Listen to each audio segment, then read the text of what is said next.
Welcome to my YouTube channel. I am Simran Sahani. आज हम पढ़ेंगे क्लास 12 की पॉलिटिकल साइंस का chapter 4 parties and the party system in India. ये चैप्टर दो चैप्टर्स को मर्ज होके बना है, काफ़ी बड़ा चैप्टर है ये। दो चैप्टर मर्ज हुए, era of one party dominance और challenges to and restoration of Congress system. जो कुछ भी पार्टी सिस्टम में era of one party dominance से मर्ज हुआ था वो मैं पढ़ा चुकी हूँ। पार्ट 2 लिंक गिवन है डिस्क्रिप्शन बॉक्स में, जाके पढ़ लो। आज स्टार्ट करते हैं जो भी हमें chapter 5 challenges to and restoration system से पढ़ना था इसके अंदर। Let's study. तो we have to start our chapter party system in India. ये इसकी पार्ट 1 वीडियो है। पार्ट 2 में era of one party dominance का जो भी पढ़ना था वो आप जाके पढ़ सकते हो। तो ये जो चैप्टर है देखो, इसमें हमें बताया गया है कि क्या होता है जब जवाहरलाल नेहरू की मृत्यु हो जाती है, उसके बाद इंडिया का पॉलिटिक्स कैसे चलती है, दैट वी विल स्टडी। उससे पहले तो देखो नेशनल स्ट्रगल से हम अभी अभी बाहर आए थे, अभी अभी हमें अंग्रेज छोड़ के गए थे और पार्टीशन हुआ। तो अभी तक जो डेमोक्रेसी थी, हमने डेमोक्रेसी का एक्सपेरिमेंट हुआ था इंडिया के अंदर, वो सक्सेसफुल हो गया था। और सबसे फोर फ्रंट पे हमारे 4 मिस्टिक लीडर थे। कौन? जवाहरलाल नेहरू। फिर एक टाइम आया जब जवाहरलाल नेहरू की डेथ हो जाती है। कब होती है उनकी डेथ? मई 1964 के अंदर। उससे साल भर पहले तक उनकी तबीयत बिगड़नी शुरू हो जाती है एंड मई 1964 में उनकी डेथ हो जाती है। तो अब आता है हमारे सामने एक बहुत बड़ा चैलेंज जिसको नाम दिया गया है challenge of political succession. Political succession का जो तुम बोलना चाहो, इसका मतलब क्या हो? अब हमें सक्सीड करना था। अब हमारे पास हमारे प्रिय प्रधानमंत्री जवाहरलाल नेहरू नहीं थे जिनकी गाइडेंस में हम चलेंगे, नहीं। अब हमें अपने दूसरे लीडर्स में से चूज़ करना था जो अब हमारी कंट्री को चलाएंगे। तो सबसे बड़ा चैलेंज हमारे सामने क्या था?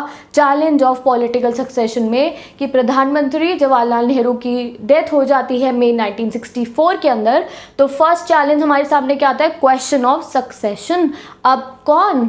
अब आपकी बुक के अंदर एक न्यूज़पेपर की क्लिपिंग दी हुई है, उसमें छपा हुआ है कि 12 डेज की स्टेट मॉर्निंग हुई थी जवाहरलाल नेहरू की डेथ पे एंड वॉइड क्या कहा गया? वॉइड मतलब खालीपन हो गया था पूरे इंडिया के अंदर कि हमारे जो पीएम है उनकी डेथ हो गई थी और अब ये हो गया था कि क्या उनकी तरह कोई और आके संभाल पाएगा इंडिया को?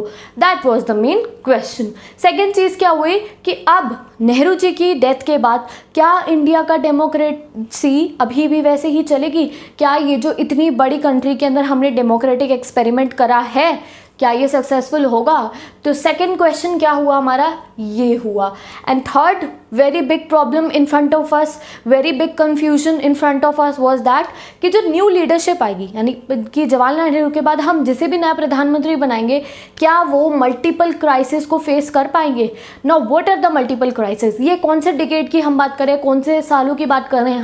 हम 1960s की बात कर रहे हैं। डिकेड मतलब आप 10 साल का पीरियड ले लो, तो हम 1960 से 1969 तक का पीरियड आप मान के चलो, उसकी बात करें। तो इस समय पे इंडिया ने मल्टीपल चैलेंजेस देखे थे, मल्टीपल क्राइसिस। बहुत बुरी हालत में था इस समय इंडिया।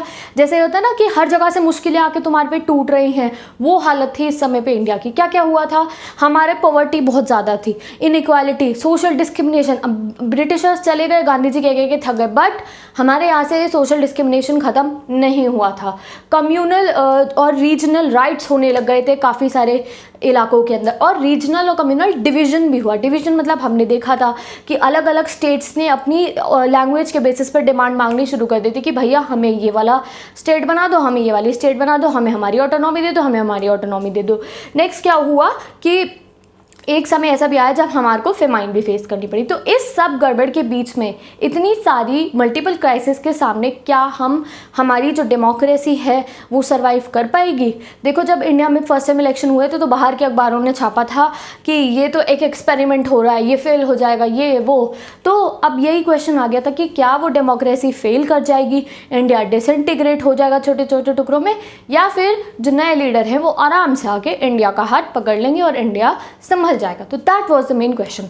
तो ये जो सारा हमने प्रॉब्लम्स पढ़ी, नेहरू जी की डेथ के बाद सक्सेशन कौन लेगा, और क्या था कि डेमोक्रेसी चलेगी या नहीं, और जो नया लीडर है वो मल्टीपल क्राइसिस, वर्ड लिखना जरूरी है एग्जाम में, उसको संभाल पाएगा या नहीं। तो all this was referred to as the dangerous decade of 1960। अगर एग्जाम में आ गया एक्सप्लेन डेंजरस डिकेड ऑफ 1960, तो आपको बताना है नेहरू जी की डेथ हुई, अब लगने लगा कि डेमोक्रेसी सर्वाइव नहीं होएगी, और जो नए लीडर आएंगे क्या वो multiple crisis, poverty, inequality, social communal discrimination, division को संभाल पाएंगे? So that was the dangerous decade.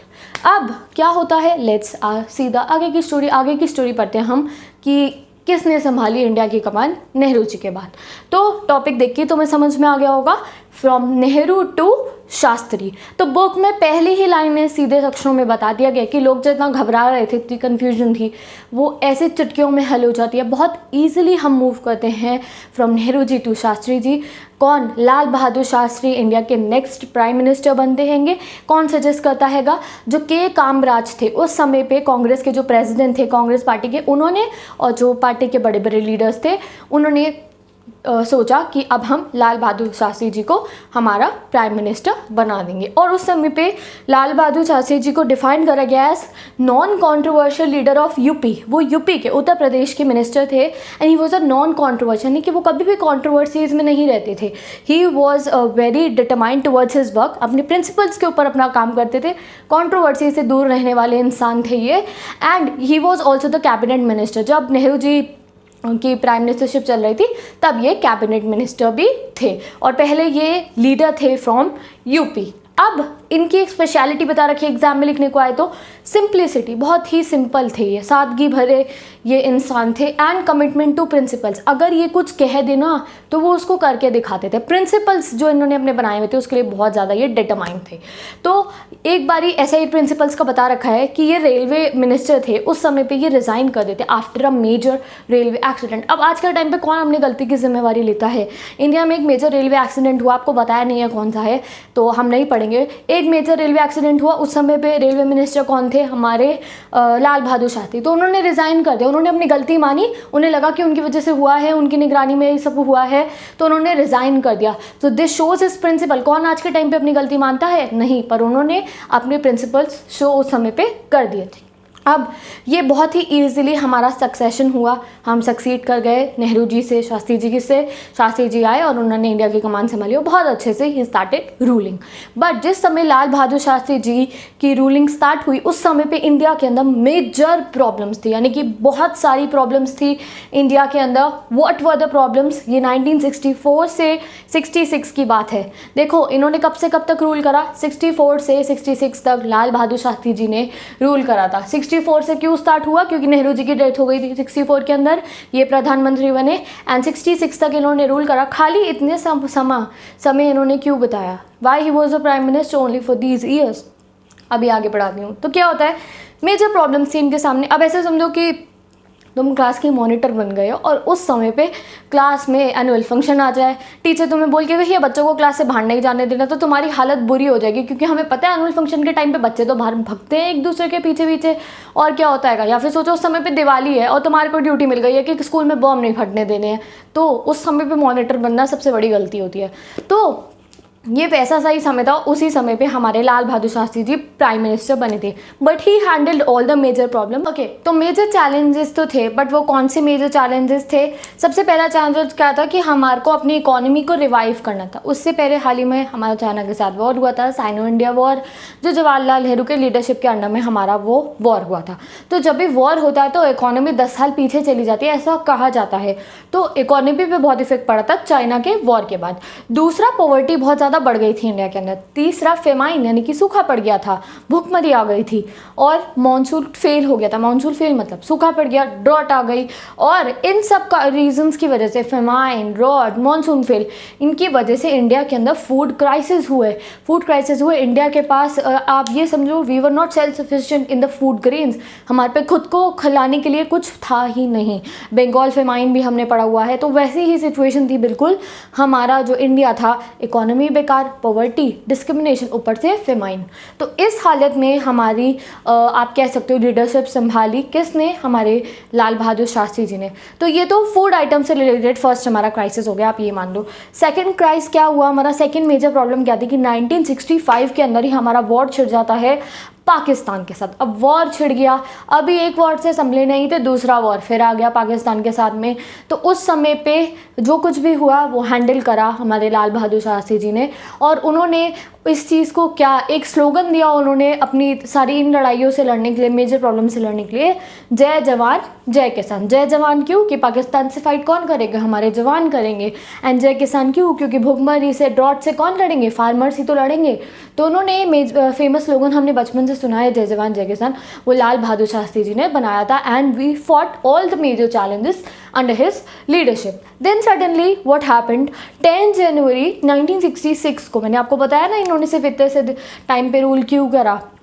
10 जनवरी 1966 को सडनली हमारे को न्यूज़ मिलती है ताशकेंत से। अब ताशकेंत कहाँ है?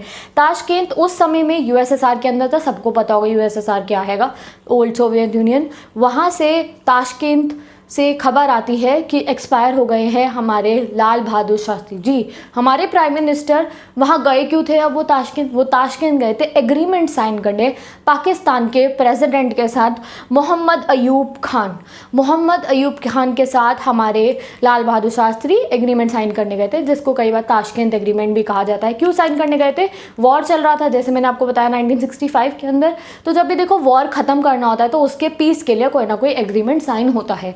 तो ये एग्रीमेंट साइन करने गए थे ताशकेंत, और ताशकेंत से हमें खबर मिलती कि एक्सपायर हो गए हैं हमारे Lal Bahadur. India was shocked. अभी तो हम एक प्रधानमंत्री की मृत्यु से संभले थे, अब दूसरे प्रधानमंत्री हमारे डेथ हो जाती है। तो 10 जनवरी 1966 को ताशकेंत के अंदर हमारे नेक्स्ट प्राइम मिनिस्टर की भी डेथ हो जाती है। एंड अभी अगर प्रेजेंटली की बात करो तो ताशकेंत इज कैपिटल ऑफ उज्बेकिस्तान। अगर आपको उज्बेकिस्तान नहीं पता तो मैप पे जाके देख लो। तो इस तरीके से कुछ समय के अंदर ही हमारे 2 प्राइम मिनिस्टर की डेथ हो जाती है, और इंडिया बहुत परेशान होता है इस समय पे कि अब क्या करा जाए। तो अब नेक्स्ट आया हमारा topic from Shastri to Indira.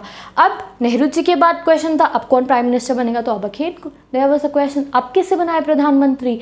तो देखो हमारा क्या होता है जब प्रधानमंत्री नेक्स्ट लेवल पे, थर्ड कॉम्पिटिशन में आ गए अब हम, तो क्या होता है 2 कैंडिडेट खड़े होते हैं। एक होते हैं मोरारजी देसाई, एक बहुत ही फेमस लीडर, बॉम्बे के चीफ मिनिस्टर, और दूसरी तरफ इंदिरा गांधी, डॉटर ऑफ जवाहरलाल नेहरू। इन दोनों के बीच में टक्कर चलती है for becoming the prime minister of India. ठीक है, तो 2 कॉम्पिटिटर्स कौन है? एक मोरारजी देसाई जो सीएम थे बॉम्बे के एंड वेरी फेमस मिनिस्टर, बहुत बड़े मिनिस्टर हो गए हमारे, या फिर आप कह लो लीडर हो गए कांग्रेस के। On the second part there was Indira Gandhi, जो कुछ समय तक कांग्रेस की प्रेसिडेंट भी रही थी। एंड जिस समय पे शास्त्री जी प्राइम मिनिस्टर थे, ये यूनियन मिनिस्टर ऑफ इंफॉर्मेशन थी, यानी कि ये कैबिनेट में थी उस समय पे। She was the union minister of information. तो नाउ यू हैव सीन दोनों का ही टक्कर का मुकाबला हो रखा था। बट अगर आप कंपैरेटिवली देखो तो इंदिरा गांधी उस समय पे छोटी थी, शी वॉज इन एक्सपीरियंस, उनको इतना एक्सपीरियंस थोड़ी था जितना मोरारजी देसाई को था। तो उस समय पे जितने भी बड़े बड़े पार्टी के लीडर्स होते हैं, कांग्रेस पार्टी के बड़े बड़े लीडर्स, उन्होंने सोचा कि हम सपोर्ट करेंगे इंदिरा गांधी को। उन्होंने क्या कहा कि नहीं भैया इंदिरा गांधी बनेंगी अब प्राइम मिनिस्टर, मोरारजी देसाई को नहीं बनाएंगे। बट देखो कहने से कुछ नहीं होता, एक सीक्रेट बैलेट होती है। सीक्रेट बैलेट मतलब अंदर ही अंदर कांग्रेस के अंदर इलेक्शन होते हैं, वही बैलेट पेपर पे वोटिंग करी जाती है। जैसे तुम्हारे क्लास में मॉनिटर की वोटिंग होती है, तुम कहते हो मैं तो अपने दोस्त को ही बनवाऊंगा, उस तरीके से एक वोटिंग हुई कि मोरारजी देसाई को प्रधानमंत्री बनाया जाए या इंदिरा गांधी को। तो वोटिंग होती है सीक्रेट वोटिंग। उसका रिजल्ट क्या निकलता है कि 2/3 मेंबर जो होते हैं पार्टी के, सब यही चाहते हैं कि इंदिरा गांधी जीत जाए। एंड एट द रिजल्ट क्या होता है, इंदिरा गांधी हमारे नेक्स्ट प्राइम मिनिस्टर बन जाती हैं। तो ये 2/3 याद रख लेना, 1 मार्क में आ सकता है। तो what does this show? This show the, मेरी एक्शन को क्या हो रहा है, this show the maturity of democracy. हमारे इंडिया के अंदर डेमोक्रेसी मेच्योर हो गई है। पहले तो हम सोच रहे थे नेहरू जी के बाद अब कौन आएगा, अब हमने 1-2 साल के अंदर हमारे प्रधानमंत्री की डेथ हो गई, नेक्स्ट वालों की भी, एंड अब हमें नए प्रधानमंत्री बनाने थे। पॉलिटिकल कंपटीशन भी हुआ, एक इतने बड़े पार्टी लीडर और इनएक्सपीरियंस थी उस समय पे थोड़ी इंदिरा गांधी उनके बीच में, बट वो प्राइम मिनिस्टर बन जाती है और इंडिया की डेमोक्रेसी मेच्योर हो गई। अब हम बड़े बच्चे हो गए हैं। अब लोगों ने क्वेश्चन करना बंद कर दिया, भैया ठीक है अब लोग समझ गए थे कि इंडिया अपने डेमोक्रेसी खुद चला सकता है। तो this shows the maturity of a democracy. ये सब चीज़ें ना देखो 1 मार्कर्स में आएंगी। दैट मेच्योरिटी ऑफ डेमोक्रेसी कहाँ पे मेंशन करा गया था, तो यहाँ यू नो जब इंदिरा गांधी इतनी स्विफ्टली हमारी नेक्स्ट प्राइम मिनिस्टर बन जाती हैं तो उसको मेच्योर डेमोक्रेसी कहा गया है। अब आप ये सोचो बड़े बड़े लीडर्स ने इंदिरा गांधी को क्यों चूज़ करा, मोरारजी देसाई को क्यों चूज़ नहीं करा? तो बिकॉज वो सोचते थे कि वो इनएक्सपीरियंस्ड है, और इसलिए उन्होंने कहा कि अगर इंदिरा गांधी को प्राइम मिनिस्टर बना देंगे तो जैसे छोटा बच्चा होता है ना, वो तो अपने बड़े लोगों से पूछ के ही सारे काम करेगा। तो बड़े बड़े पॉलिटिकल लीडर्स को ये लगा, कांग्रेस पार्टी के, कि अगर इंदिरा गांधी को बना देंगे तो ये तो हर बात के लिए हमारे से एडमिनिस्ट्रेशन के लिए एडवाइस लेगी और ये हमारे हिसाब से चलेंगी। और मोरारजी देसाई को बनाते तो वो तो ऑलरेडी बड़े थे, वो थोड़ी उनके सुनते बड़े बड़े लीडर्स की। तो उन्होंने इस लालच में इंदिरा गांधी को सपोर्ट करा था कि इंदिरा गांधी बच्ची हैं और इनएक्सपीरियंस है, आई नहीं उनके पास डिस्कशन करनी पॉलिटिकल एडमिनिस्ट्रेशन का, उनसे पूछ के वो सारे काम करेगी उसके। इसलिए व्हाट वाज द रीज़न, उनके इनएक्सपीरियंस थे, इसलिए उन्होंने उनको बनाया था प्राइम मिनिस्टर। 1 ईयर के बाद ही टाइम आ जाता है जब इलेक्शन, नेक्स्ट इलेक्शन, हमारे जनरल इलेक्शन कंडक्ट करने होते हैंगे। और इस समय पे इंडिया की जो हालत थी वो और ज़्यादा डिट्रॉइट यानी कि ख़राब हो गई थी। क्यों डिट्रॉइट हो गई थी इंडिया की हालत? वी ऑल नो, अभी 2 वॉर्स हो गए, फेमाइन आई, उसके बाद हमारा जो फॉरेन एक्सचेंज रेट था वो भी ख़त्म हो गया। तो देयर वर मल्टीपल चैलेंजेस, वही पॉवर्टी एंड ऑल। तो और ज़्यादा इंडिया की कंडीशन डिट्रॉइट हो गई। इस समय पे कंडक्ट करने थे हमें इलेक्शन। कौन से इलेक्शन स्टार्ट हुए? हमारे 4th जनरल इलेक्शन 1967। अब हम इसमें अपने 4th जनरल इलेक्शन के बारे में डिस्कस करेंगे। इसको लैंडमार्क या इसलिए बोला गया है, क्यों? बिकॉज हमने स्टार्टिंग में पढ़ा, जस्ट फर्स्ट जनरल इलेक्शन हुआ हमारा, तो तब से लेके हमारे काफ़ी समय तक era of one party dominance रहा। कौन सी पार्टी का? कांग्रेस पार्टी का डोमिनेंस रहा। कांग्रेस ही जीत रही थी, स्टेट पे भी सेंटर पे भी। Era of one party dominance में से जो इसमें ऐड हुआ है उसमें बढ़ा चुकी हूँ, पार्ट 2 में लिंक गिवन है, गो एंड चेक इट। तो कांग्रेस की डोमिनेंस चल रही थी, बट अब ट्रेंड चेंज होने को आया। अब कांग्रेस की डोमिनेंस को एक चैलेंज मिला। वो क्या चैलेंज था आगे आगे पढ़ेंगे इसके अंदर। तो कॉन्टेक्स्ट ऑफ इलेक्शन क्या था? अब आपको देखा है कैसी हालत होती है जब इंडिया के अंदर इलेक्शन आते हैं। बिल्कुल ये एक फेस्टिवल होता है हमारे यहाँ का इलेक्शन। तो उस समय पे, वहाँ फ्लैशबैक में आ जाओ, उस समय पे कॉन्टेक्स्ट कैसा था, क्या हाल चाल थे इलेक्शन के उस समय पे। तो मेजर चैलेंज तो वही था यार हमारे लिए। मेजर चेंज क्या था कि हमारे कंट्री के 2 प्राइम मिनिस्टर की अभी डेथ हुई थी। सेकंड क्या था? इकोनॉमिक डिप्रेशन था इंडिया के अंदर। ऑलमोस्ट 2 वॉर हम लड़ चुके थे, मॉनसून फेल हो चुका था, ड्रॉट थी, फॉरेन एक्सचेंज रिजर्व बिल्कुल ही इंडिया का गिर गया था। तो इस समय पे क्या हुआ था, दैट वी विल स्टडी।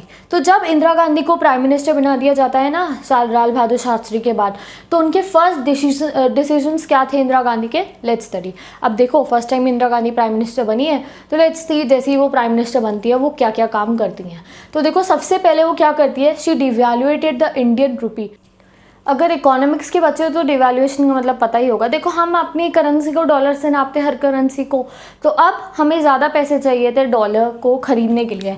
पहले 5 रुपये से कम में $1 मिल जाता था। अब इंदिरा गांधी डिवैल्यूएट कर देती है इंडियन रूपी को, तो हमें 7 रुपीज़ तक का हमें डॉलर पड़ रहा था। पहले 5 रुपये का $1 पड़ रहा था, अब 7 रुपीज़ का पड़ने लगे। तो दैट मीन्स महंगाई आ गई इंडिया के अंदर। जब भी डॉलर की वैल्यू बढ़ गई तो समझ लेना इन्फ्लेशन होगा, प्राइजेज राइज होंगे। बहुत ज़्यादा इस समय पे प्राइस राइज होता है, और ये यूएस के प्रेशर में आके इंदिरा गांधी करती हैं। वो जो डॉलर की वैल्यू है उसको बढ़ा देती है, इंडियन मनी की वैल्यू डीवैल्यूएट हो गई। पहले 5 रुपये दे के $1 खरीद रहे थे, अब 7 रुपये देने पड़ रहे थे हमें। तो इस तरीके से इसका इफेक्ट हमारे प्राइस राइज पे पड़ता है। एसेंशियल गुड का खाना पीना का सामान का बहुत ज़्यादा प्राइस राइज होने लगे। इंडिया के अंदर इन्फ्लेशन आ गई। ऑलरेडी पॉवर्टी पे अगर हम अपने प्राइसेस बढ़ा देंगे तो क्या जनता खुश होगी? नहीं।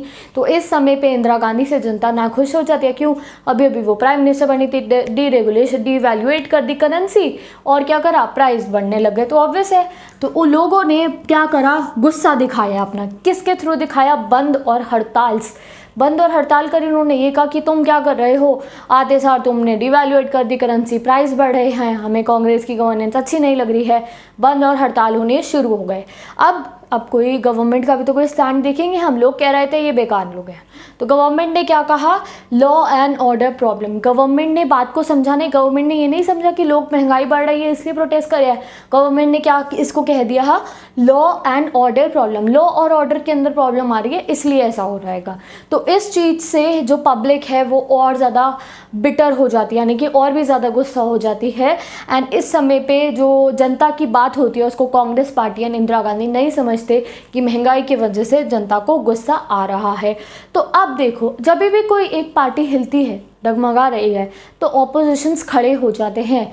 जो बाकी की सारी पार्टीज़ होती है ना, जो डोरमेंट भी, जो सो भी रही होती है, वो एक्टिव हो जाती है, भैया चलो पंगा लेने चलते हैं इससे। तो क्या होता है, जितनी भी कम्युनिस्ट पार्टी थी, सोशल पार्टीज़ थी, सोशलिस्टिक पार्टी थी, वो स्ट्रगल में लॉन्च हो जाती है। लोग गुस्सा थे, महंगाई महंगाई महंगाई, सब लोग इकट्ठे होकर आ जाते हैं and they started struggle for greater equality. इन्होंने कहा कि अब हमें इक्वालिटी चाहिए, महंगाई कम करो, ये जो इंडिया की हालत हो रही है इसे ठीक करो। बाकी जितनी पार्टीज आती हैं मिल जाती हैं इकट्ठी होकर और लोगों को और प्रोत्साहित करते कि आप और प्रोटेस्ट करो।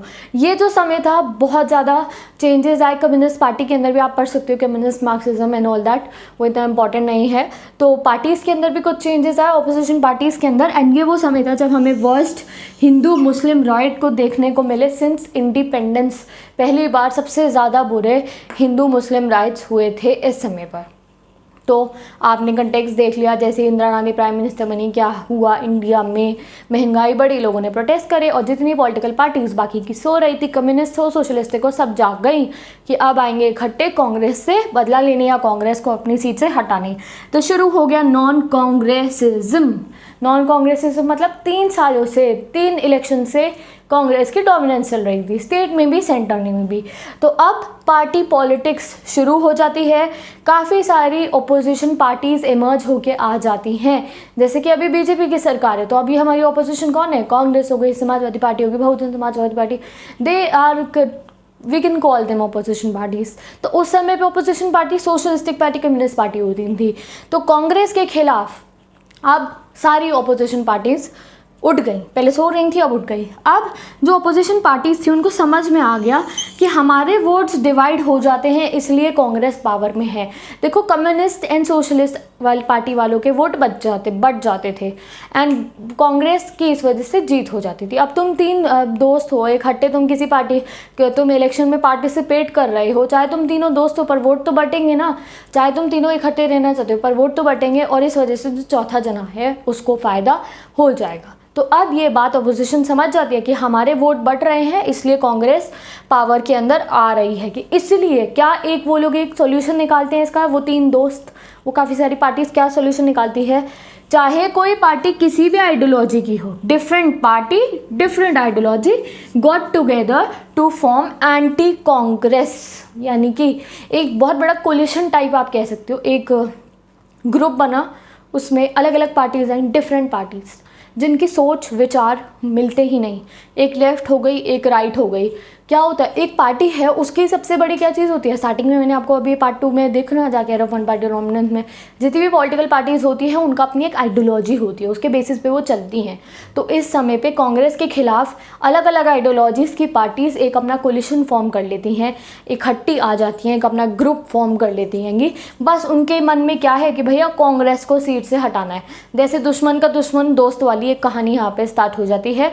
दुश्मन नहीं बोलेंगे हम, एग्जाम्पल के लिए बता रही हूँ कि जितने भी हमारी नॉन कांग्रेस पार्टीज थी वो इकट्ठी आ जाती हैं एंड उन्होंने डिसाइड कर लेती है कि अगर सरकार बनेगी तो शेयर कर लेंगे हम सीटों को।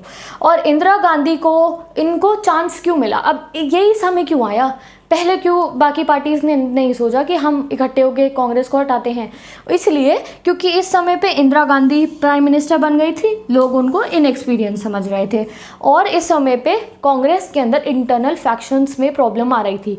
कांग्रेस में फैक्शंस होते हैं, पढ़ा चुके हैं ऑलरेडी, तो उनमें प्रॉब्लम आ रही थी। तो वो अभी आगे पढ़ाऊंगी क्या क्या प्रॉब्लम्स थी। तो चांस मिल गया, अब तुम्हारे घर में अगर कोई प्रॉब्लम है तभी सामने वाला चांस तो लेके तुम्हारे पे उंगली उठा सकता है। तो ऐसा ही समय आया, सारी ऑपोजिशन पार्टीज इकट्ठी हो गई और कहा कि कांग्रेस को सीट से उतारेंगे। इस समय पे एक फोर फ्रंट कभी भी वर्ड है मतलब सबसे आगे एक नेशनलिस्ट लीडर थे हमारे, सोशलिस्टिक पार्टी के थे, इसलिए इनको क्या बोला, सोशलिस्टिक लीडर। क्या नाम था उनका, राम मनोहर लोहिया।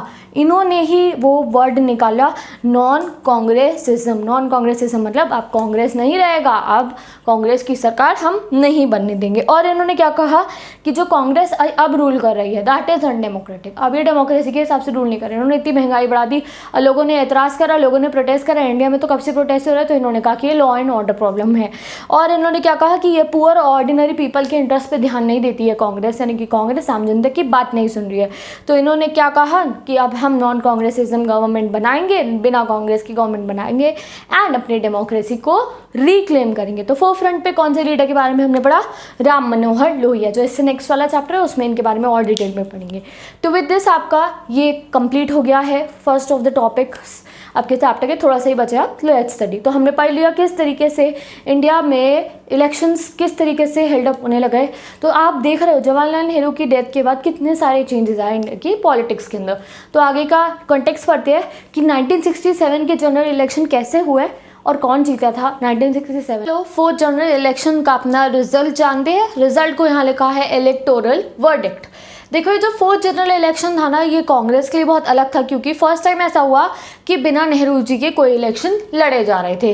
फरवरी 1967 के अंदर ये इलेक्शन हुआ। स्टेट लेवल सेंट्रल लेवल दोनों पे हुआ, यानी कि विधानसभा के भी इलेक्शन हुए और लोकसभा के भी इलेक्शन हुए। लेजिस्लेटिव असेंबली का भी इलेक्शन हुआ, लोकसभा का भी इलेक्शन हुआ। और ये इलेक्शन के रिजल्ट को बोला गया पॉलिटिकल अर्थक्वेक। अब क्यों बोला गया पॉलिटिकल अर्थक्वेक? देखो जैसे तैसे करके सेंटर लेवल पे, अभी सेंटर की गवर्नमेंट कौन है? बीजेपी है, मोदी सरकार है। ऐसे ही सेंटर लेवल पे जैसे तैसे करके जो कांग्रेस है वो मेजॉरिटी बना लेती है बहुत मुश्किल से, ठीक है। बट जो वो सीट्स घेरती है ना आपकी बार फोर्थ जनरल इलेक्शन में कांग्रेस बहुत मुश्किल से lowest number of seats Congress घेर पाती है सिंस द फर्स्ट इलेक्शन। पहले इलेक्शन में इतनी सारी सीटें, दूसरे में इतनी, तीसरे में इतनी, चौथे इलेक्शन पे बहुत मुश्किल से कांग्रेस अपनी सरकार बनाती है, ठीक है। तो सेंट्रल लेवल पे तो कांग्रेस की सरकार बन गई, बट स्टेट लेवल पे देखो, स्टेट लेवल मतलब आपकी स्टेट है, आपकी सरकार है, चीफ मिनिस्टर है आपके। अब स्टेट लेवल की बात करें तो विधानसभा के इलेक्शन में क्या हुआ, स्टेट लेवल पे क्या हुआ? As many as 7 states, 7 states के अंदर इतने बड़े बड़े कांग्रेस के लीडर्स, बड़े बड़े लीडर्स जो हमेशा जैसे नाम लो उनका और उनके लिए वोट हाजिर है, वो हारे। तो it was a very political earthquake, इसलिए बोला बड़े बड़े लीडर्स का हारना कोई आसान बात नहीं थी। तो फॉर एग्जाम्पल के कामराज इन तमिलनाडु हार गए। वो के कामराज कांग्रेस पार्टी के प्रेसिडेंट हार गए तमिलनाडु से। एस.के. पाटिल महाराष्ट्र के, अतुल घोष फ्रॉम वेस्ट बंगाल हार गए। क्यों हारे? स्टेट लेवल पे, यानी कि स्टेट के इलेक्शन में ये हार जाते हैं, ये चीफ मिनिस्टर नहीं बनते। और इसी चीज़ को बता रखा है हमें क्या? पॉलिटिकल अर्थक्वेक कि बड़े बड़े जो लीडर्स थे वो तक हमारे कांग्रेस के हार गए थे।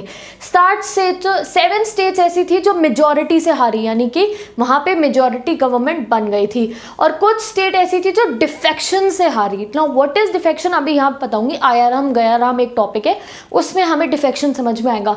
तो टोटल में अगर लिया जाए तो 9 स्टेट्स के अंदर हमारी जो कांग्रेस थी, स्टेट लेवल पे विधानसभा की बात हो रही है, कांग्रेस की सरकार नहीं बनती है। तो वो कौन कौन सी 9 स्टेट्स है तुम्हें रटी हुई होनी चाहिए, रट लो, एग्जाम में डायरेक्ट क्वेश्चन आएगा। कौन कौन सी? नंबर 1 पंजाब, अपने ऑर्डर में जैसे तुम्हें लनकंडा कर लेना। Punjab, Haryana, UP, MP, Bihar, west Bengal, Orissa, Madras, Kerala. यहाँ पे किसकी गवर्नमेंट नहीं बनी? कांग्रेस की गवर्नमेंट नहीं बनी। स्टेट लेवल पे बहुत बड़ी बात थी ये, इसको बोला गया पॉलिटिकल अर्थक्वेक। ऐसा कभी नहीं हुआ जनरल इलेक्शन में कि कांग्रेस इतनी बुरी तरीके से हार जाए। इनमें से 7 स्टेट्स के अंदर कांग्रेस मेजॉरिटी से हारी थी, 2 स्टेट्स के अंदर कांग्रेस डिफेक्शन की वजह से हारी थी, जो आगे बताऊंगी। अब इसमें हमें एक पार्टी के बारे में बताया गया है, डीएमके, द्रविड़ मुनेत्र कज़ागम, जिसके बारे में हम आगे भी पढ़ेंगे। ये क्लियर मेजॉरिटी से जीत जाती है ये जो पार्टी है, और ये पार्टी क्लियर मेजॉरिटी से इसलिए जीती है, you will tell me in the comment section, ये कौन सी स्टेट में जीतती है ये पार्टी। तो ये जो पार्टी है ये एंटी हिंदी एगिटेशन, इनका मुद्दा क्या है? Anti Hindi agitation. ये नीचे साउथ इंडिया की स्टेट में एक में जीतती है, वहाँ पे जो साउथ इंडियंस है उनको हिंदी को ऑफिशियल लैंग्वेज नहीं बनाना था, तो सारे स्टूडेंट्स मिलकर एगिटेशन लॉन्च करते हैं। द्रविड़ मुनेत्र कज़ागम एक पार्टी बनती है, पार्टी तो पहले से ही थी, वो पार्टी और ज़्यादा डेवलप हो जाती है। एंड फर्स्ट टाइम ऐसा होता है कि क्लियर मेजॉरिटी से कोई पार्टी जीतती है, ठीक है। तो this you have to remember of DMK. अब क्या होता है कोलिशन से? अब मैंने तुम्हें बताया कि 7 ऐसी स्टेट्स थी जहाँ पे क्लियर मेजॉरिटी से जीत गई थी, 2 में डिफेक्शन था। तो कोलिशन ऐसा क्या हुआ जो स्टेट लेवल पे हमने देखा था, दुश्मन इकट्ठे आएंगे, नॉन कांग्रेसिज्म बनेगा, अलग अलग पार्टीज इकट्ठी आएंगी कांग्रेस को हटाने के लिए। तो उसी चीज़ को क्या बोला गया है? को कोलिशन, कोलिशन में आपको era of one party dominance जो पार्ट 2 में लिंक दे रखा है उसमें बता रहे। कोलिशन गवर्नमेंट देखो वो होती है जब सरकार नहीं बन रही होती ना मेजोरिटी से, तो 3-4 पार्टी इकट्ठी आ जाती है और कोलिशन गवर्नमेंट आती है। जैसे हमारा एनडीए एंड यूपीए का अलायंस था, एनडीए क्या बीजेपी, और बीजेपी की सपोर्टिंग पार्टीज यूपीए क्या कांग्रेस, और कांग्रेस की सपोर्टिंग पार्टीज। तो वैसे ही उस जमाने में एक कोलिशन गवर्नमेंट बनी थी, सारी की सारी नॉन कांग्रेस पार्टी थी, हर एक नॉन कांग्रेस जो कांग्रेस के खिलाफ है सब इकट्ठी आई और उन्होंने एक जॉइंट लेजिस्लेटिव पार्टी बनाई, यानी कि स्टेट लेवल की एक जॉइंट पार्टी बनाई। उसका नाम रखा संयुक्त विधायक दल। क्यों? विधानसभा का इलेक्शन था इसलिए नाम क्या रखा? संयुक्त विधायक दल, जिसको बोला गया एसवीडी गवर्नमेंट, एसवीडी गवर्नमेंट। तो एक स्टेट लेवल पे एक नई गवर्नमेंट बन गई थी, हमारी नई पार्टी बन के आ गई थी एसवीडी। अब ये कहाँ कहाँ जीतती है? ये जीतती है बिहार में। तो इसकी अंदर की कॉम्पोजिशन देखो, यानी कि दुश्मन दुश्मन, इतने बड़े बड़े दुश्मन जिनकी बातें एक दूसरे से मैच ही नहीं करती, जो अगर सामने से एक दूसरे को पीटने को तैयार हैं, एंड जिनकी आइडियोलॉजी मैच नहीं करती, जिनके इंटरेस्ट मैच नहीं करते, वो भी इकट्ठे आ गए संयुक्त विधायक दल के अंदर और आके उन्होंने बिहार में भी सरकार बनाई, पंजाब में भी सरकार बनाई और इन बाकी स्टेट्स में भी सरकार बनाई। तो एक बार हमें असलियत दिखाई है संयुक्त विधायक दल की कि अंदर किस टाइप की डिफरेंट, मैं कह तो रही हूँ तुम्हें दुश्मन दुश्मन इकट्ठे आ गए सारे। तो वो कौन कौन से थे? For example 2 socialistic party SSP PSP इकट्ठी आई, सीपीआई पार्टी जो लेफ्ट थी, लेफ्ट आइडियोलॉजी मतलब जो स्टेट कंट्रोल इकोनॉमी को प्रमोट करती है, जो पब्लिक सेक्टर को प्रमोट करती है, वो आई। और साथ में जनसंघ, जनसंघ बिल्कुल टोटली डिफरेंट आइडियोलॉजी की, राइट आइडियोलॉजी की पार्टी है, यानी कि ये कहते हैं कि प्राइवेट सेक्टर को प्रमोट करो। तो ये सब इकट्ठे आके बिहार में गवर्नमेंट बनाते हैं। अब पंजाब का हाल भी ऐसा ही था। यहाँ पे आती है पॉपुलर यूनाइटेड फ्रंट, इसमें बहुत बड़े बड़े 2 राइवल्स आमने सामने आते हैं, कोलिशन गवर्नमेंट बनाते हैं। राइवल आमने सामने आपके लड़ते नहीं है, आपस में हाथ एक दूसरे से फ्रेंडशिप करके गवर्नमेंट बनाते हैं। फॉर एग्जाम्पल अकाली दल, संत और मास्टर दल इकट्ठे आएंगे, CPI, CPIM, SSP, Republican party, Jansangh, ये सब इकट्ठे आकर क्या करते हैं? पंजाब में सरकार बनाते हैं। क्यों आते हैं इकट्ठे? There was only one reason कि कांग्रेस की सरकार नहीं बनने देनी है। So this was the reason that ये इतनी सारी पार्टीज इकट्ठी आ गई। तो ये इनका क्या स्टेज रही, कितने समय तक ये पार्टीज चली। अब देखो इतने सारे दुश्मन इकट्ठे होकर ज़्यादा टाइम तक नहीं रह सकते हैं। कई इन कई सारी स्टेट्स के अंदर सरकार बाद में गिर भी गई थी, वो हम बात कभी पढ़ेंगे, बट इस तरीके से कांग्रेस को हराया गया था इन एट द स्टेट लेवल। अब व्हाट इज डिफेक्शन? तो देखो डिफेक्शन मतलब क्या होता है, आज से लेके आगे तक लाइफ में तुम्हें काम आएगा। Defection, elected representative leave party whose symbol he और she want and join another party. For example मैं खड़ी हुई हूँ इलेक्शन में, मैं बीजेपी से सीट जीत गई हूँ, मुझे कांग्रेस वाला आके कह रहा है कि मेरी पार्टी ज्वाइन कर लो, मैं बीजेपी छोड़ के कांग्रेस में चली जाऊँ, जीती जिताई तो हूँ ना मैं, तो मेरी सीट किसको मिल जाएगी? कांग्रेस को, और कांग्रेस जीत जाएगी। इसको कहते हैं डिफेक्शन, कि तुम एक पार्टी के सिंबल पे जीते हो और ज्वाइन कर लो बाद में दूसरी पार्टी। आजकल ऐसा कई बार होता है, हमने प्रेस में मीडिया में देखा हैगा, कई बार देखा है। आप मुझे खुद बताओ रिसेंटली किसने बार बार डिफेक्शन परफॉर्म करा था? वेरी फेमस इशू था ये हमारा अभी। तो ऐसा होना आज के टाइम में भी बहुत मतलब बिल्कुल ही इजी हो गया है, होता रहता है अब तो हर इलेक्शन में। और पहले कब हुआ था ये? हमारे 1967 वाले जनरल इलेक्शन में डिफेक्शन हुआ था। सबसे फेमस आपकी बुक में वो लिखा हुआ है आयाराम गयाराम। तो उसमें क्या है, गयालाल एक महाराष्ट्र कह रही हूँ एमएलए थे हरियाणा के। कहाँ के? हरियाणा के। कब? 1967 में। इन्होंने क्या करा, 4th नाइट 15 दिन के अंदर ये यूनाइटेड फ्रंट से कांग्रेस में गए, कांग्रेस से यूनाइटेड फ्रंट में आए। तो इनको क्या कह दिया, आयाराम गयाराम, आयाराम गयाराम। अभी कभी कांग्रेस में जा रहे हैं, कभी यूनाइटेड फ्रंट में आ रहे हैं, कभी यूनाइटेड फ्रंट में जा रहे हैं, कभी कांग्रेस में आ रहे हैं। ऐसा इन्होंने करा और इस चीज़ को बोला गया डिफेक्शन। ओके, तो विद दिस तुम्हारा ये इलेक्टोरल वर्डिक्ट कंप्लीट हो गया है। हमने देख लिया कि कैसा रिजल्ट आया था हमारे 1967 के जनरल इलेक्शन का, और यहाँ से जो कांग्रेस की डोमिनेंस थी वो एंड हो जाती है। चैप्टर स्टार्टिंग में हमने पढ़ा कि किस तरीके से कांग्रेस की डोमिनेंस थी। जवाहरलाल नेहरू के बाद से ही हर कोई कांग्रेस को ही वोट देता था, बट अब समय बदल गया था। 2 सेंटर लेवल पे मेजॉरिटी जैसे तैसे गेन कर ली थी, बट स्टेट लेवल पे दिखाई दे गया था कि अब लोग कांग्रेस को सपोर्ट नहीं कर रहे हैं। और इसी समय पे कांग्रेस के अंदर एक स्प्लिट आ जाता है, कांग्रेस में दरार पड़ जाती है। क्या होता है, सिंडिकेट वर्सेस इंदिरा गांधी बन जाता है। सिंडिकेट लीडर कौन है? वही पुराने बड़े बड़े लीडर्स कांग्रेस के, बूढ़े बुजुर्ग सीनियर सिटीजन्स कह लो उनको, जो समझदार थे, जो खुद को बहुत ही ज़्यादा बड़े मानते थे, उनके बीच में और इंदिरा गांधी जिनको मेनली इनएक्सपीरियंस बोला जाता है, उनके बीच में दरार आ जाती है। क्यों आती है? मेनली रीज़न यही होता है, जो बड़े लीडर्स होते हैं वो चाहते हैं इंदिरा गांधी उनसे पूछ पूछ के काम करे और वो नहीं करती। तो let's study the splits in the Congress, Indira Gandhi versus syndicate. Okay, तो स्टार्ट करते हैं स्प्लिट्स इन द कांग्रेस की कांग्रेस में दरार क्यों पड़ी थी। तो इसमें हमें पहले ही देखो फर्स्ट लाइन में अंदाज़ा दे दिया, जितनी भी नॉन कांग्रेस गवर्नमेंट ये बनी ना, हमने अभी पढ़ा पंजाब में, बिहार में, ये काफ़ी कम समय तक ही चल पाई, कुछ समय बाद ये गिर गई थी। बिकॉज ऐसी सरकार का चलना देखो मुमकिन नहीं है, जो बिल्कुल ही डिफरेंट आइडियोलॉजीज़ के लोग इकट्ठे आए, वो ज़्यादा टाइम तक इकट्ठे एक दूसरे को नहीं झेल सकते हैं। कहीं जगहों पे न्यू गवर्नमेंट बनी, न्यू कोलिशन गवर्नमेंट बनी, और कहीं जगहों पे प्रेसिडेंशियल रूल लग गया कई स्टेट्स के अंदर। तो वो हमें खोल के नहीं बताया, ना ही आपको पढ़ना है। अब नाउ व्हाट इज सिंडिकेट पूरा आपके बुक के अंदर एक पैराग्राफ में बता रखा है, and I am telling you in a line and that is only important. क्या है? जो प्रेस्टिजियस लीडर थे, देखो नेशनल फ्रीडम स्ट्रगल चला, कांग्रेस कब से है? कांग्रेस हमने पढ़ा भी स्टार्टिंग में, पार्ट 2 लिंक में जाके देख लो, कांग्रेस कब से है? जो पुराने लीडर्स हो जाते हैं ना, जो बहुत पुराने, आपकी फैमिली, आपके जॉइंट फैमिली में रहते हो तो बड़े परदादा वरदादा ले लो, तो वो खुद को घर का थोड़ा मुखिया टाइप समझते हैं। तो वैसे ही ये जो सिंडिकेट थे, इनको आप कांग्रेस के मुखिया कह लो। ये कांग्रेस को डोमिनेट करते थे, ये चाहते थे कि अब जो नए जनरेशन यूथ में से अगर कोई भी निकल के आ रहा है, फॉर एग्जाम्पल इंदिरा गांधी, अगर कोई और भी है, वो सब उनके हिसाब से चले, ऑल दैट दे वांटेड। यही रीज़न था कि इन्होंने इंदिरा गांधी को सपोर्ट करा था, एंड इन्होंने क्या कहा था कि इंदिरा गांधी हमसे सारी एडवाइस लेने आएगी। बट इंदिरा गांधी ने ऐसा नहीं करा, एंड धीरे धीरे कांग्रेस स्प्लिट हो जाती है बिटवीन 2 पार्ट्स, कांग्रेस ओ। अभी आगे पढ़ेंगे हम स्प्लिट किस दिन हुआ, अभी स्प्लिट हुआ नहीं है, बट कांग्रेस बाद में स्प्लिट हो जाती है, कांग्रेस ओ और कांग्रेस आर के अंदर। कांग्रेस ओ ऑर्गेनाइजेशंस बनी कांग्रेस, और कांग्रेस आर बनी रिक्वेशनिस्ट, जिन्होंने रिक्वेशन करा कांग्रेस की सारी गवर्नेंस को। जो सिंडिकेट था ना, सिंडिकेट बहुत ज़्यादा प्रॉब्लम क्रिएट कर रहे थे, यानी कि जो मुखिया थे, मुखिया वर्ड मैं बोल रही हूँ इनको, कांग्रेस के, ये बहुत प्रॉब्लम क्रिएट कर रहे थे फॉर इंदिरा गांधी। एक प्रॉब्लम कौन क्रिएट कर रहा था? नॉन कांग्रेसिज्म वाले, जो सारे कांग्रेस के खिलाफ खड़े हो गए थे, वो इंदिरा गांधी के पहले जानी दुश्मन। दूसरे जानी दुश्मन कौन हो गए इंदिरा गांधी के? ये सिंडिकेट वाले। But Indira Gandhi slowly sideline कर रही थी इन सारे चैलेंजेस को, यानी सिंडिकेट्स को उन्होंने धीरे धीरे अपनी राजनीति खेल के उन्होंने उनको साइडलाइन कर दिया था। तो उनके सामने मेजर, इंदिरा गांधी के सामने मेजर 2 चैलेंज क्या थे? First was freedom from syndicate, इनको अपना पीछा छुड़ाना था इन सिंडिकेट से, मुखियाओं से, एंड रीगेन ग्राउंड इन 1967।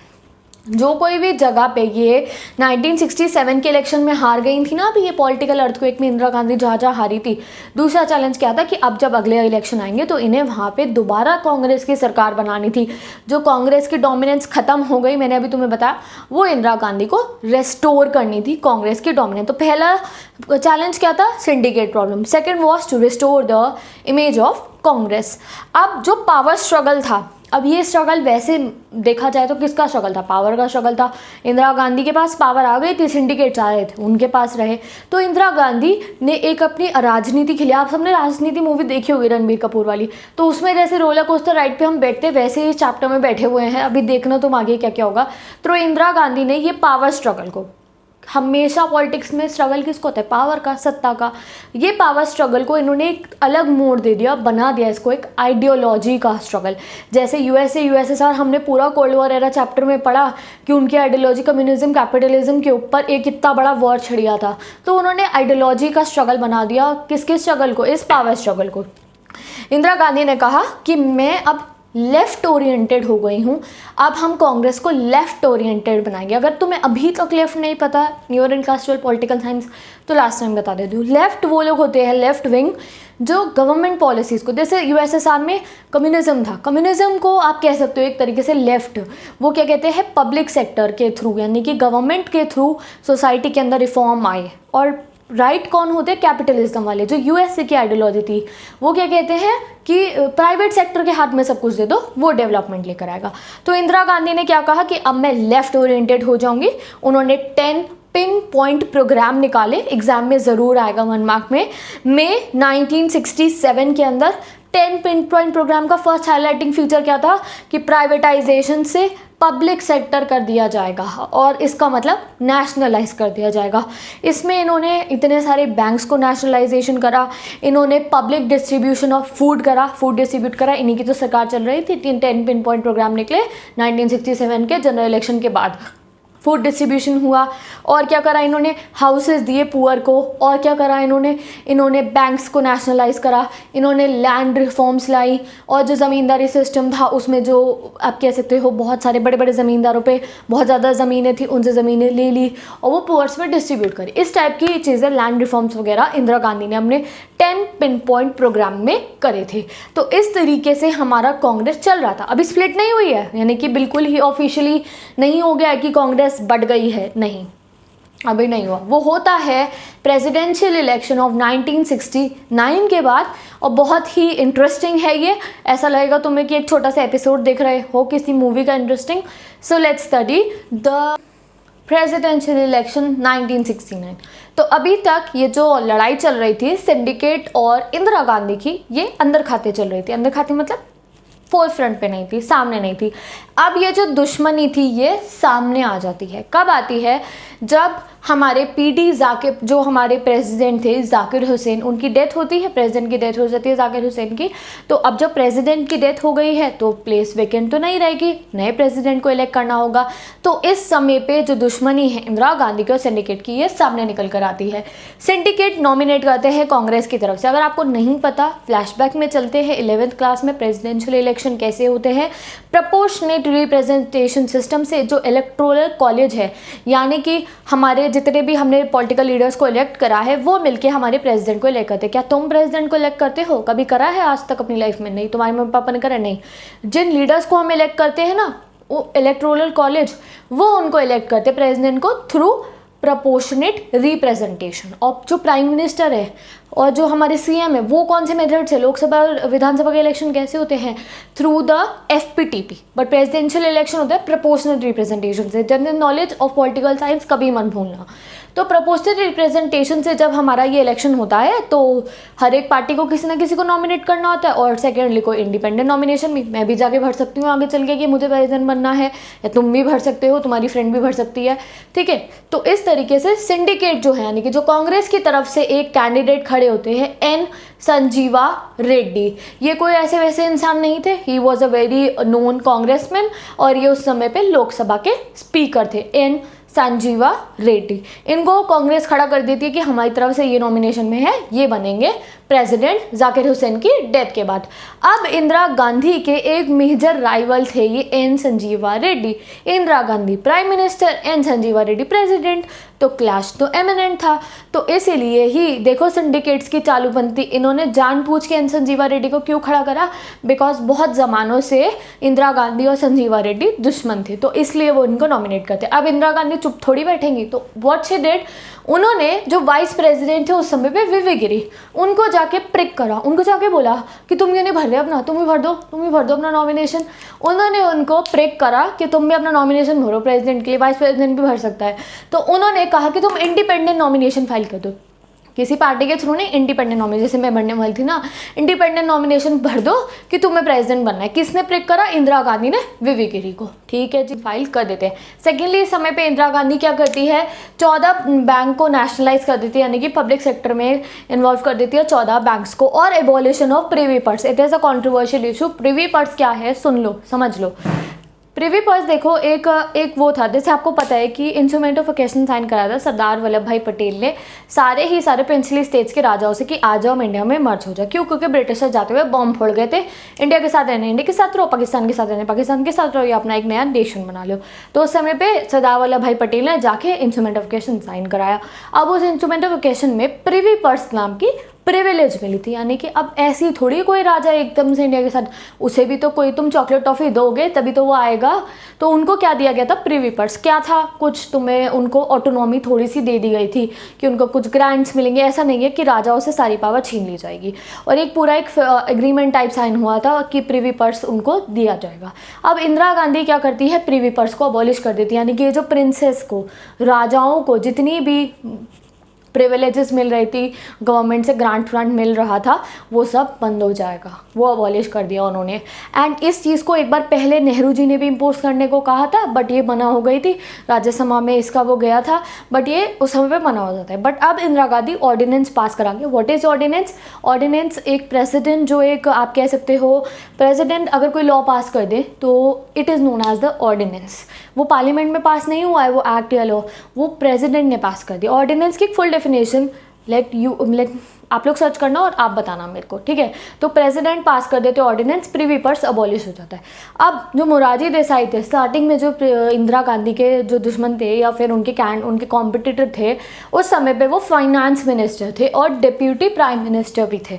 तो देखो, प्राइम मिनिस्टर कौन है? इंदिरा गांधी। फाइनेंस मिनिस्टर कौन है? हमारे मोरारजी देसाई। तो उनसे बातचीत कर गई तो ये इतनी फाइनेंशियल पॉलिसीज़ लगाएंगी, nationalisation of banks, privy purse.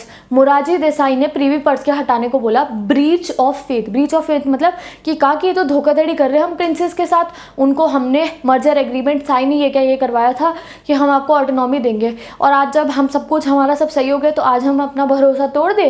तो इस तरीके से मोरारजी देसाई ने इस चीज़ को क्या बोला? Breach of faith. उन्होंने कहा गलत है, हमें नहीं लेनी चाहिए ऑटोनॉमी उनसे, और इंदिरा गांधी ने एबॉलिश कर देती हैं प्रिवी पर्स। तो इस चीज़ से भी जो कांग्रेस है जो आगे ना वो और ज़्यादा बढ़ने लगती है।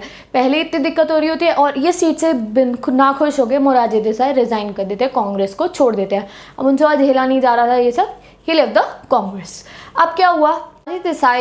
मोरारजी देसाई के रिज़ाइन करने के बाद एस निजलंजप्पा, एक बहुत बड़े कांग्रेस के लीडर, वो एक विप लॉन्च करते हैं कांग्रेस के हर एक एमपी और एमएलए के लिए कि उन्हें वोट करना है सिर्फ और सिर्फ संजीवा रेड्डी को, जो अगले दिन प्रेसिडेंशियल इलेक्शन होने वाले थे उसके लिए, यानी कि जो होने वाले थे। तो ऐसा क्या हुआ? विप लॉन्च करने का मतलब ये है कि हर एक एमपी और एमएलए जो कांग्रेस का है उसके घर में लेटर पहुंच गया कि जब भी प्रेसिडेंशियल इलेक्शन होगा, कल होगा परसों होगा, उसके अंदर तुम्हें वोट किसको देना है? तुम्हें वोट देना है कांग्रेस के कैंडिडेट को, एन संजीवा रेड्डी को। तो अब तो यही हो गया कि संजीवा रेड्डी प्रेसिडेंट बन जाएंगे और प्रॉब्लम क्रिएट हुई थी इंदिरा गांधी के लिए। तो what did she do in the क्या करा उन्होंने? रिटेलिएट करेंगी वो। अब उन्होंने क्या करा? उन्होंने एक सीक्रेट मीटिंग बुलाई एंड उसके अंदर उन्होंने जो भी उनके जितने भी उनके सपोर्टर्स थे उनके साथ में मिलकर स्ट्रैटेजी बनाई और ये कह दिया कि वोट करा जाएगा वीवी गिरी को। विप लॉन्च हुआ था कि होगा संजीवा रेड्डी को, बट ये क्या कर देती है? एक सीक्रेट मीटिंग में सबको कह देती है तुम वीवी गिरी को वोट करना, और अगले दिन जाके कांग्रेस में कह देती हैं कि कॉन्शियस वोट होगा। ये जो संजीवा रेड्डी ने विप लगाया होता है उसको कैंसिल कर देती है एक तरीके से एंड कहती हैं दैट कॉन्शियस वोट करो, कांग्रेसमैन जितने भी कांग्रेस के लोग हैं तुम्हारी जिसको मना है उसको वोट करना। और अंदर खाते एक दिन पहले मीटिंग में ये अपने सपोर्टर्स को कह चुके हैं कि वीवी गिरी को वोट करना है। तो as a result V V Giri election जीत जाते हैं, वीवी गिरी प्रेसिडेंट बन जाते हैं। आपका एक कार्टून भी बना हुआ है, एक रेसलिंग कोर्ट के अंदर इंदिरा गांधी वीवी गिरी जीते हुए दिखा रहे हैं। तो इंदिरा गांधी की ये जो स्ट्रैटेजी या आप कह सकते हो ये जो इन्होंने चाल चलाई अपनी, इसकी वजह से हमारे वीवी गिरी प्रेसिडेंट बन जाते हैं। एंड अब ये बात ऐसा नहीं है सिंडिकेट्स को पता नहीं चलेगी, उनको पता चल जाती है। तो व्हाट दे डू, वो इंदिरा गांधी को कांग्रेस से एक्सपेल कर देते हैं, बाहर निकाल देते हैं कांग्रेस से इंदिरा गांधी को। एंड फाइनली नवंबर 1969 के अंदर कांग्रेस जो है वो स्प्लिट हो जाती है। दरार जो मैं कह रही थी ना अभी आई नहीं, नवंबर 1969 में कांग्रेस डिवाइड हो जाती है between Congress O and Congress R. ये क्या होती है? इंदिरा गांधी कहती है मेरी आइडियोलॉजी है pro poor and pro rich, और ये जो कांग्रेस ओ वाले हैं इनकी आइडियोलॉजी है सोशलिस्टिक एंड कंजर्वेटिव। ये पुराने ज़माने के कंजर्वेटिव सोशलिज्म को फॉलो करना चाहते हैं और मैं तो गरीबों की मदद, और ऐसा नहीं कि मैं अमीरों का भला नहीं चाहती, मेरी जो कांग्रेस की आइडियोलॉजी है वो ऐसी है। कांग्रेस आर मतलब रिक्वेशनिस्ट, ओ मतलब ऑर्गेनाइजेशन। अब आ जाओ next election, the 1971 election, restoration of Congress. अब हम देखेंगे कि किस तरीके से इंदिरा गांधी कम बैक करती है, उनको उनकी पार्टी से एक्सपेल कर दिया गया है, जैसे तैसे करके वो माइनॉरिटी गवर्नमेंट बना के रखती हैं अपनी विद द कम्युनिस्ट पार्टी। इस समय पे कम्युनिस्ट पार्टी और डीएमके, यहाँ हमने पढ़ा था ना, वो इंदिरा गांधी का साथ देते हैंगे, उनके सपोर्ट से ये अपनी सरकार बनाए रखती हैं। एंड इस समय पे इंदिरा गांधी बहुत ज़्यादा सोशलिज्म को प्रमोट करती हैं, बहुत ज़्यादा लैंड रिफॉर्म्स प्रमोट करती हैं, और लैंड सीलिंग यानी कि लैंड रिफॉर्म्स मतलब ज़मींदारी सिस्टम में जैसे बड़े बड़े जो हम कह सकते हैं ज़मींदार पे जितनी भी ज़मीनें थी उनसे लेकर पुअर्स में वो बांट रही थी, सेटलमेंट कर दी थी। लैंड सीलिंग यानी कि एक लिमिट लगा देते हैं कि एक बड़ा ज़मींदार इससे एक ज़्यादा फालतू एकड़ की ज़मीन नहीं रख सकता है, तो लैंड सीलिंग इन्होंने लगाई, तो ये पुअर के लिए वर्क करना स्टार्ट कर देती हैं। एंड दिसंबर 1970 के अंदर ये लोकसभा डिसॉल्व कर देती है, यानी कि ये डिक्लेयर कर देती हैं, सरकार को गिर देती हैं। This was a very bold move, अपनी सरकार गिराना, कह देना कि हम डिसॉल्व कर रहे हैं, वेरी बोल्ड मूव। तो अर्ली इलेक्शन हुए इस वजह से 5 फरवरी कह रही हूँ, 5th जनरल इलेक्शन हमारे जल्दी हो जाते हैं फरवरी 1971 के अंदर।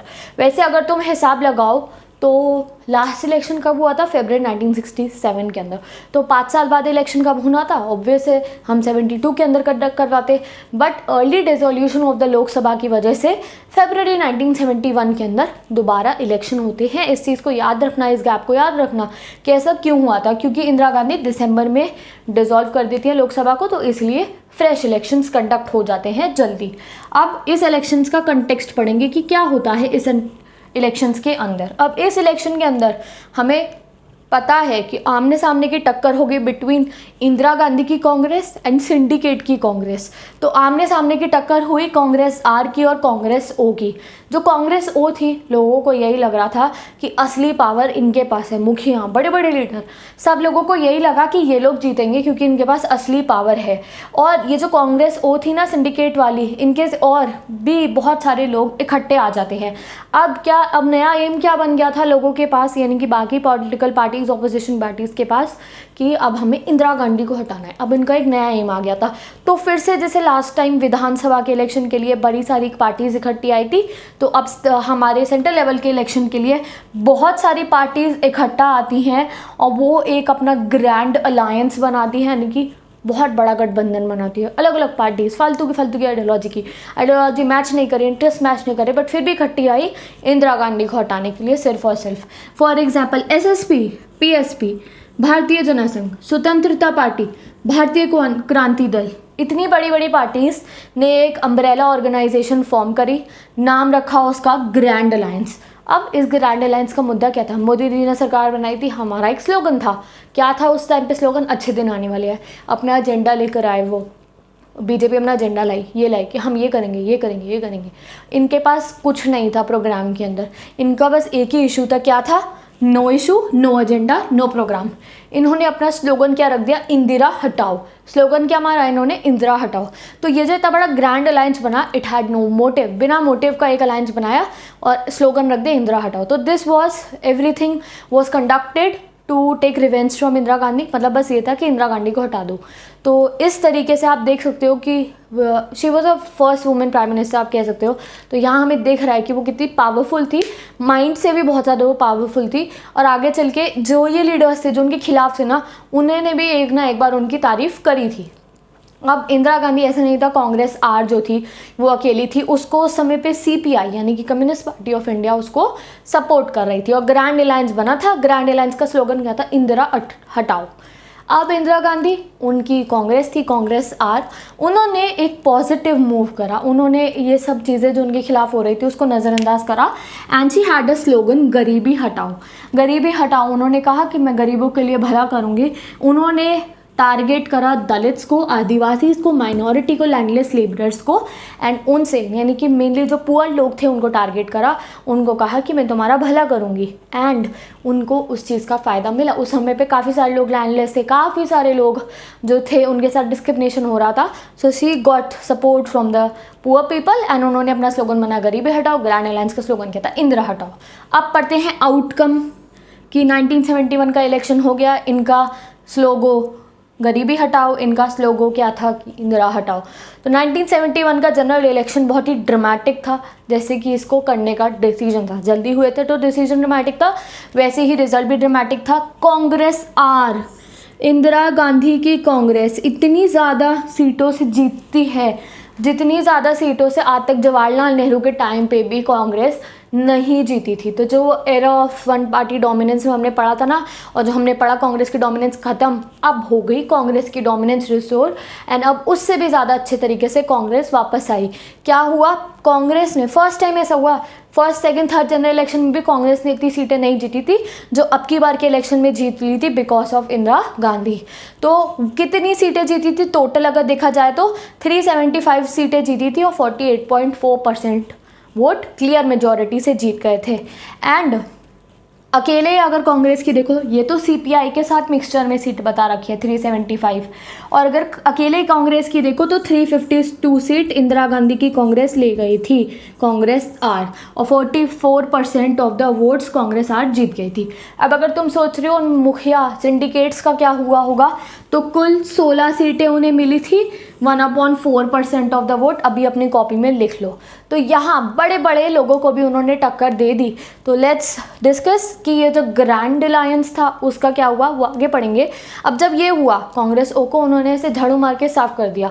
तो उस समय पे इंदिरा गांधी ने क्या कहा कि जो उनकी कांग्रेस है वो रियल कांग्रेस है, और ये जो ग्रैंड अलायंस था ये एक ग्रैंड फेलियर है। और अगर ग्रैंड अलायंस की सीटें सोच रहे हो कि उसने कितनी जीती, तो हद से हद 40 सीटें भी वो नहीं जीत पाए थे, लेस देन 40 सीट्स वो जीते थे। तो इस तरीके से इंदिरा गांधी ने मेजर विक्ट्री गेन करी एंड अब उनकी सरकार बन गई और सीपीआई उनके साथ में थी और उन्होंने 352 सीट्स अकेले दम पे जीती थी। तो विद दिस इंदिरा गांधी की सरकार बन गई। अब जब जैसे ही वो पावर में आती है तो इंडिया का बांग्लादेश बनवाती है इंडिया। इंडो पाक वॉर होता है फिर से, जिसको कहते हैं हम बांग्लादेश वॉर, 1971। ओके गाइस, तो 1971 का बांग्लादेश वॉर होता है। हम अपने इंडिया फॉरेन पॉलिसी चैप्टर में पढ़ चुके हैं वो। तो उसमें भी जो हमारी इंदिरा गांधी है उनको जीत मिलती है, इंडिया को जीत मिलती है, आई मीन टू से इंडिया जीत जाता है। तो ऑब्वियस है उस समय वो प्राइम मिनिस्टर थी, सो सब लोगों ने उनकी तारीफ करी कि यस उनकी लीडरशिप में हम वॉर को जीत गए हैं। अब टाइम आता है 1972 पे पहुँच गए हैं हम। स्टेट असेंबली इलेक्शन होने थे, यानी विधानसभा के इलेक्शन होने थे। अब विधानसभा इलेक्शन देखो टाइम पे हो रहे हैं, क्यों? क्योंकि लोकसभा तो डिसॉल्व हो गई थी, इसलिए 1 साल पहले हुए विधानसभा के इलेक्शन टाइम पे कंडक्ट हुए। अब उसमें क्या होता है, उसके अंदर भी जो हमारी इंदिरा गांधी है वो काफ़ी सारे स्टेट्स के अंदर जीत जाती हैं एंड ऑलमोस्ट बहुत सारी स्टेट्स थी जिसमें ये विक्ट्री ले लेती हैं। तो इसलिए इनको बोला गया protector of power and strong nationalist leader. लगातार 2 इलेक्शन में कांग्रेस ने अपनी डोमिनेंस वापस गेन कर ली। कौन सी कांग्रेस ने? इंदिरा गांधी की कांग्रेस ने। और लगातार दूसरे इलेक्शन में कांग्रेस जीत जाती है। पहले सेंट्रल लेवल के इलेक्शन में जीतती है, उसके बाद जो स्टेट लेवल पे इलेक्शन होता है उसमें भी बहुत अच्छे खासे सीटों से इंदिरा गांधी विधानसभा यानी स्टेट इलेक्शन में भी जीत जाती है। तो इस चीज़ को बोला गया रेस्टोरेशन ऑफ कांग्रेस। यही आपके चैप्टर का पहले नाम था, challenges to and restoration of Congress system. Starting में हमने पढ़ा कांग्रेस को चैलेंज आया, पॉलिटिकल अर्थक्वेक हुआ, विधानसभा में एक के खिलाफ एक समर्थ विधायक दल बना, उसके बाद ग्रैंड अलायंस बना, फिर क्या हुआ सिंडिकेट और रियल सिंडिकेट और ये रिक्वेस्टनेस कांग्रेस बन गई। तो इस तरीके के चैलेंजेस तो आए कांग्रेस के पास, बट इंदिरा गांधी की जो कांग्रेस है वो फिर से क्या होती है, रेस्टोर कर लेती है। एंड हमें बुक में बताया गया है कि this was not only restore, ये नहीं था कि कांग्रेस जिंदा हो गई थी, कांग्रेस जिंदा नहीं हुई थी, बट इट वॉज री इन्वेंटेड। अब बिल्कुल री इन्वेंट हो गई थी। अब वो एक पॉपुलर लीडर के बेस पे चल रही थी, यानी कि इंदिरा गांधी के फेस के ऊपर कांग्रेस चल रही थी। अब कांग्रेस के अंदर फैक्शंस नहीं थे जैसे पहले होते थे, वो पार्ट 2 में समझा रखा है, देख लो जाके। एंड अब कांग्रेस उतने ज़्यादा इंटरेस्ट शो नहीं करती है जितना पहले करती थी, और कांग्रेस का जो नेचर है अब वो चेंज हो गया है। नेचर चेंज हो गया मतलब अब ये उतने ज़्यादा इश्यूज़ डिज़ोल्व नहीं कर सकते, यानी कि अगर कांग्रेस में इश्यूज़ क्रिएट हो रहे हैं अब ये उतने इश्यूज़ और टेंशन्स को डिज़ोल्व नहीं कर सकती।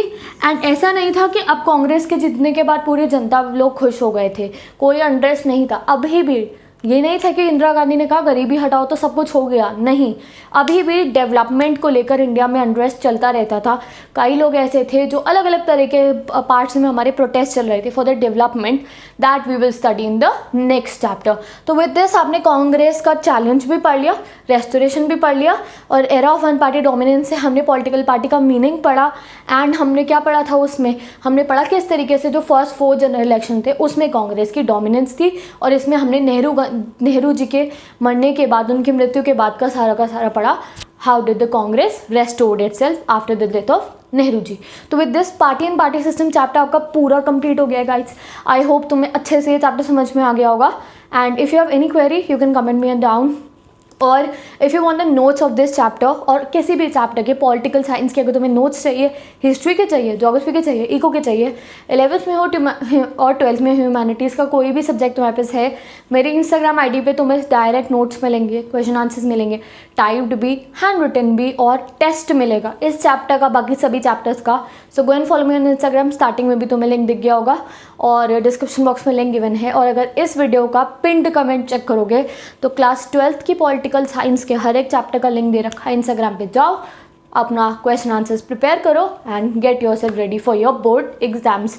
तो आई होप तुम्हें ये वीडियो अच्छी लगी तो लाइक कर देना, अपने फ्रेंड्स के साथ शेयर कर देना, एंड अभी तक अगर चैनल को सब्सक्राइब नहीं करा है तो do subscribe my channel. And जो पार्ट 2 है era of one party dominance से जो मर्ज हुआ पढ़ाया है, जाके पढ़ लो, उसे भी छोड़ मत देना। तो I meet you in the next video, till then bye bye.